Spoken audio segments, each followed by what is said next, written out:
আসসালামু আলাইকুম প্রিয় শিক্ষার্থী বন্ধুরা, কেমন আছো তোমরা সবাই? আশা করি সকলেই ভালো আছো। তোমরা যারা এবার এসএসসি পরীক্ষা দিবে, তোমাদের এই এসএসসি পরীক্ষা শুরুর আগেই কিছু নির্দেশনা প্রকাশ করেছে শিক্ষা মন্ত্রণালয়, সেটি আজকে আমি তোমাদের সামনে শেয়ার করতে যাচ্ছি।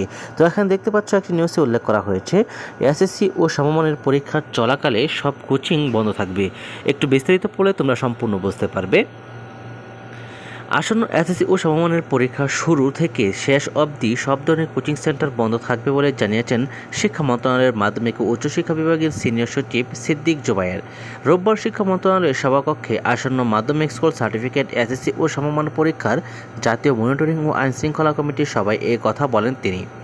সিনিয়র সচিব সিদ্দিক জোবায়ের আরও বলেন, প্রশ্নফাঁসের গুজব প্রতিরোধে ব্যবস্থা নিতে হবে। পরীক্ষা চলাকালীন দিনগুলোতে পরীক্ষা কেন্দ্রের আশেপাশে ফটোকপি মেশিন বন্ধ রাখার ব্যবস্থা নিতে হবে। পরীক্ষা শুরু থেকে শেষ দিন পর্যন্ত দেশের সর্বত্র সব কোচিং সেন্টার বন্ধ থাকবে। আগাম বন্যাপ্রবণ এলাকায় পরীক্ষা গ্রহণে ব্যাঘাত সৃষ্টি হলে তাৎক্ষণিক ব্যবস্থা গ্রহণের বিষয়ে সংশ্লিষ্ট বোর্ডগুলোকে সতর্ক থাকতে হবে। সবাই পরীক্ষা চলাকালীন নিরবচ্ছিন্ন বিদ্যুৎ ব্যবস্থা গ্রহণের জন্য বিদ্যুৎ বিভাগকে অনুরোধ জানানো হয়।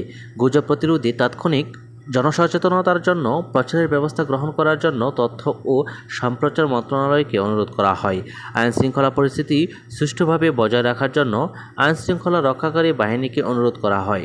বোর্ড থেকে দূরবর্তী কেন্দ্রগুলো থেকে প্রয়োজনীয় নিরাপত্তা নিশ্চিত করে উত্তরপত্র দ্রুততম সময়ে বোর্ডে পৌঁছানোর জন্য ডাক বিভাগকে অনুরোধ জানানো হয়। বোর্ডের কাছাকাছি কেন্দ্রগুলো থেকে উত্তরপত্র দ্রুততম সময়ে সরাসরি বোর্ডে পৌঁছানোর ব্যবস্থা করতে হবে। তো প্রিয় শিক্ষার্থী বন্ধুরা, তোমরা বুঝতে পারলে যে তোমাদের পরীক্ষা চলাকালীন যতগুলো কোচিং সেন্টার রয়েছে বাইরে, সকল কোচিং সেন্টার বন্ধ রাখার নির্দেশনা দিয়েছে শিক্ষা মন্ত্রণালয়। তো প্রিয় শিক্ষার্থী বন্ধুরা, এই ছিল আজকের আপডেট। পরবর্তী নির্দেশনা এবং সকল প্রকার শিক্ষা সংক্রান্ত আপডেট পাওয়ার জন্য চ্যানেলটিকে সাবস্ক্রাইব করে রাখো। ধন্যবাদ সবাইকে। আসসালামু আলাইকুম।